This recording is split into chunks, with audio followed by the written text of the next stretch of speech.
सबको नमस्ते।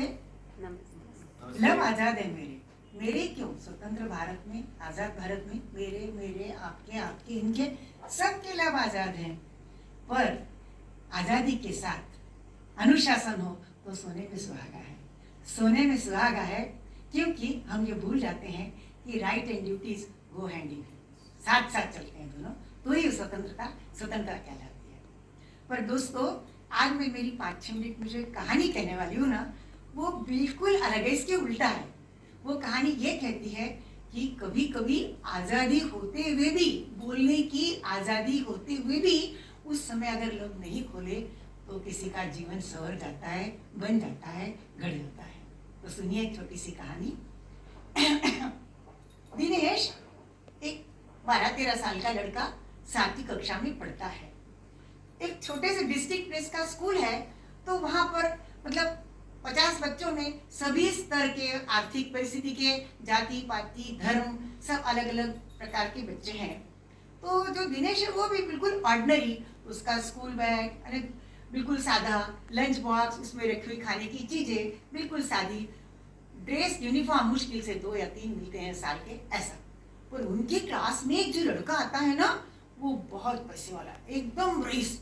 उसके पास 8-10 स्कूल की यूनिफॉर्म होते हैं, बूट कितने ही, मोजे कितने ही, स्कूल बैग की तो बात ही क्या, माशाल्लाह। और उसके अंदर उसका जो टिफिन बॉक्स है, ऐसा कि बच्चों की भी जिभ में पानी आ जाता था, ऐसा उसका टिफिन बॉक्स।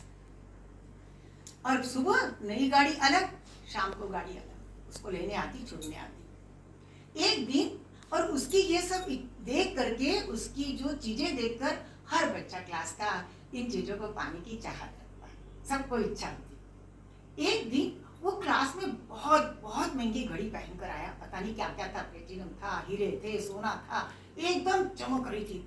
उसकी घड़ी को देखते ही सब लड़की इधर उधर देखने लगे, उसके पास आ गए, बता बता बता कैसी है, बता कैसी है, पूछ रहे थे उसको।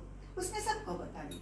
पर वो घड़ी को देख करके आज दिनेश का मन डोल गया, उसकी दानत बदल गई, उसकी नियत बदल गई। रिसेस 2:30 बजे जब होती है रेस, तो सब बच्चे अपना अपना लंच बॉक्स और उसके बाद खेलने का प्रोग्राम, धड़ भागे सब रिसेस होते से। पर उसने कोई बहाना बना दिया दिनेश ने, और वो जो बच्चा था, रईस बच्चा, उसने अपनी घड़ी जानबूझ करके अंदर पॉकेट में रख दी दफ्तर के। ये इसलिए कि माँ ने बोला था बहुत महंगी घड़ी है, पानी नहीं लगे, कहीं दीवार पिलर से नहीं टकरा जाए, इसलिए तुम निकाल के रख देना, खेलने जाओ तब पानी नहीं गिरे, नल का वगैरह वगैरह। उसने रख दी। उसने उसका बराबर फायदा उठाया। उसने वो घड़ी निकाल करके अपने हाफ पैंट की पॉकेट में रखी। 3-3:15 को घंटा बजी, सब दौड़े दौड़े दौड़े भागते, हाफते हाफते खेल कर खा कर सब भागे आए। टीचर क्लास में आ चुके थे वो।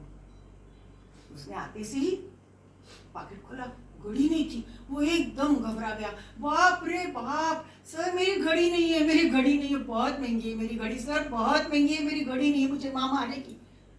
सर ने कहा कूल डाउन, मिल जाएगी, क्लास में से कहाँ जाएगी घड़ी, मिल जाएगी।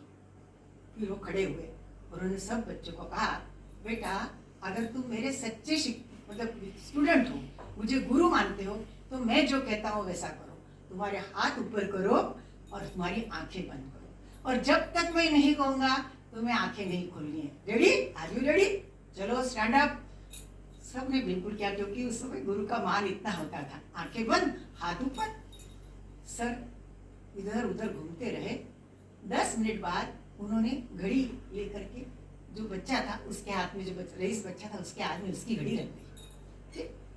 और बच्चा खुश हो गया, मेरी घड़ी मिल गई, मेरी घड़ी मिल गई, मेरी घड़ी मिल गई। तो दूसरे बच्चों में उत्सुकता, सर किसके पास थी, सर किसके पास थी? अरे बच्चों, तुमको गुलगुली खाने से मतलब कि गुड़ से नहीं है, किसी का भी हो। बात आई गई हुई। उस दिन दिनेश ने अपने मन में क्या निश्चय किया, क्या निर्धारित किया, वो वही चाहिए। समय बीत गया, 25-26 साल हो गए इस बात को। अब दिनेश एक बहुत बड़े शहर में, बहुत बड़ी यूनिवर्सिटी में फिजिक्स का हेड ऑफ द डिपार्टमेंट है, और साथ ही साथ बच्चों का जीवन अच्छे संस्कार देने का वो भी बहुत ध्यान रखता है। एक दिन वो अपने गांव गया, अब वो सर रिटायर्ड हो गए थे, उनके पास गया, जाते से उनके पांव छुए और बोला, सर पहचाना? ऐसा देखा, हाँ पहचान लिया।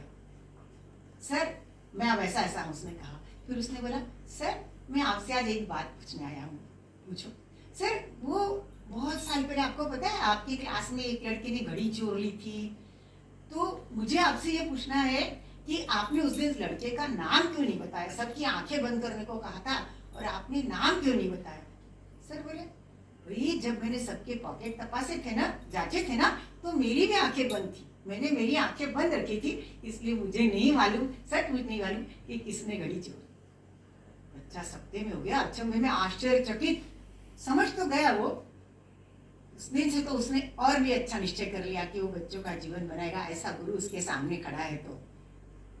फिर वो बोला, अच्छा सर मैं चलता हूँ। वो निकल गया।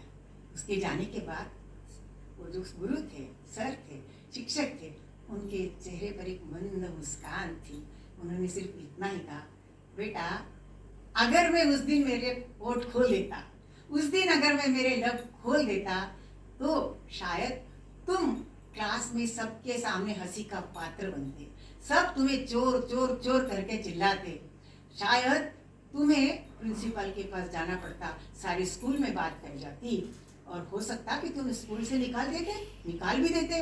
तुम्हारे माँ बाप को देखकर बहुत दुख होता, बहुत दुख होता। ये सब न, और हो सकता है कि तुम ग्लानि, पश्चाताप, दुख और डिप्रेशन में चले जाते, पता नहीं क्या कुछ उल्टा सीधा भी कर देते, क्या पता। इसलिए मैंने वो तुम्हारा नाम नहीं लिया सबके सामने। और इसीलिए वो लड़का ये सीखा कि एक गुरु कितनी अच्छी शिक्षा देता है, उसने नहीं बताया उसका नाम। तो दोस्तों आपने देखा कि कभी कभी लब खोलने की आज़ादी होने पर भी कोई अगर लब नहीं खोलता है तो इंसान का, किसी बच्चे का जीवन बन जाता है, संवर जाता है। ये छोटी सी कहानी हमको यही सुनते हैं।